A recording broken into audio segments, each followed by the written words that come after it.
Kaleidoscope Klan. How's everyone doing? This is Mariposa. And, we're in the week of Thanksgiving. And then, of course, what will be quickly upon us is Christmas season. And I just wanted to say a few words about it because, both of these holidays I gave up in my 20s. I'm now in my 50s. So more than 30 years ago. And I can say that I think that's probably when my family first started disowning me. When I refused to take part in the holidays. I mean, I'm not saying I would never be with them, but I started changing my approach to everything. I started trying to address the realities and for us to look at holidays differently because, it's important what you celebrate. And most of us are related to Native Americans. Most of us are indigenous in some way. So to actually celebrate a holiday of when they tricked Native Americans before they stole their land, of Native Americans welcoming them to a feast, them eating it and then them killing the Native Americans and stealing their land and all that, that's ridiculous. So,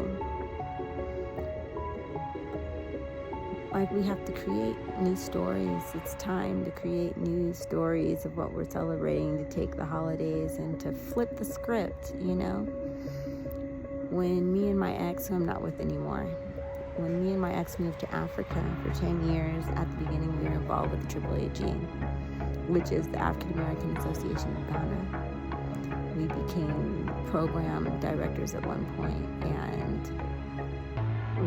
basically what they were most focused on as far as their programming were American holidays, which didn't make any sense. If you're going to go all the way back to Africa, then you can reinvent yourself however you like. But that was basically what they were focused on. So in order to appease people, what we did was we changed the name to Giving Thanks. And we gave this big speech about giving thanks, about being back on the African continent together and giving honor to our Native American ancestors and all of that, to open it, And that's important, We should call it Giving Thanks, not Thanksgiving anymore. And we should flip the script and not make it so much about gluttony, I mean, it's good to have a feast, don't get me wrong, but that can't be everything as far as giving thanks. We have to put some more thought into how we can give thanks, create some different rituals besides just eating.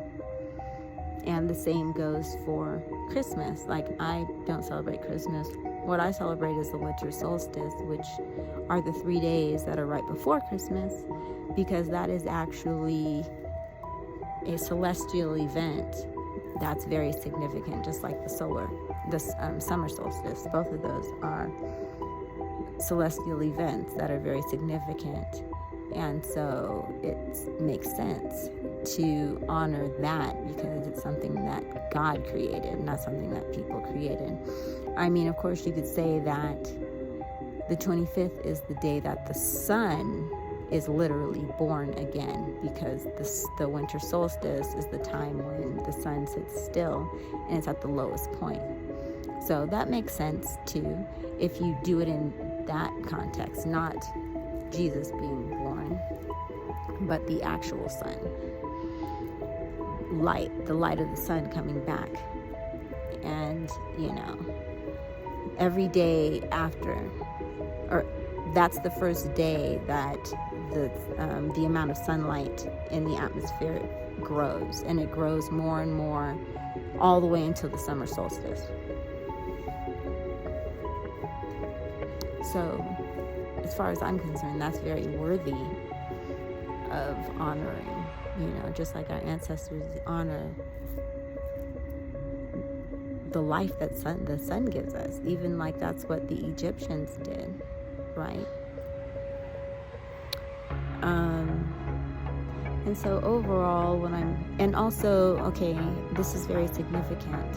and what people need to know is that during the winter solstice, it's the time when you should be the least active, and you should be programming your subconscious, your spirit, for the rest of the year.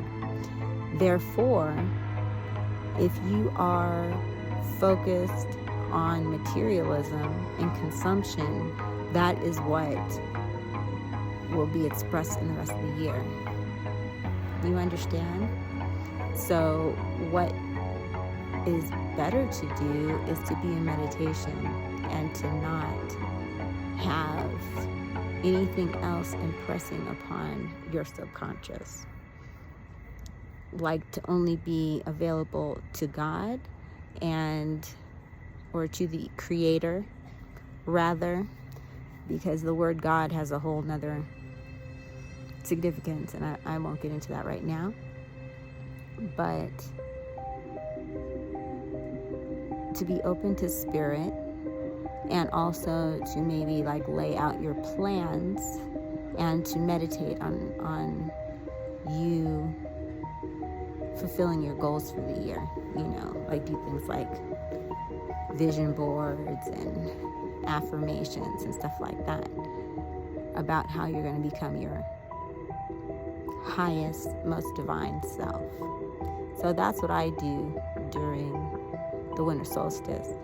But it's kind of like when bears hibernate, they do it at a certain time. Their bodies slow down and they're supposed to rest. And that's basically what we're supposed to do during the winter. And especially during the winter solstice, that is the time when you're supposed to shut it down.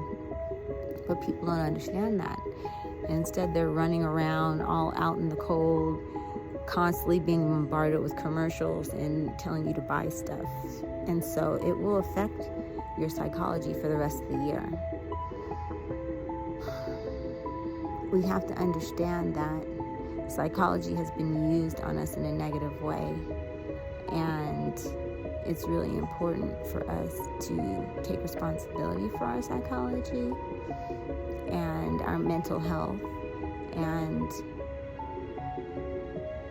to stop following the program, stop being in the matrix, because it will keep you on the hamster wheel. It will clog up your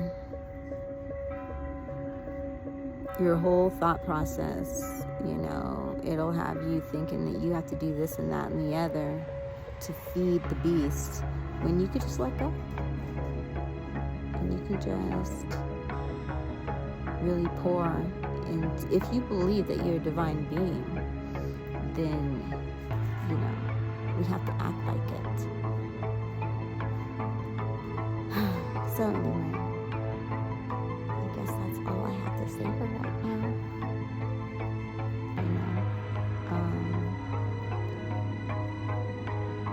It's up to us. Every powerful people have a powerful story, and how to work with the seasons to stay in power. The Jewish people have taken on the Hebrew rituals, and black people were Hebrews. You know what I'm saying? We've given all that up for materialism, and that's not what it's about. It's about going deep and remembering what culture is really for. F these fake holidays and these fake stories that don't even have us in the story. You know what I'm saying? So anyway, I hope that gives you some food for thought. Until next time, this is Mariposa, encouraging you to continue to embody your sacred transformation.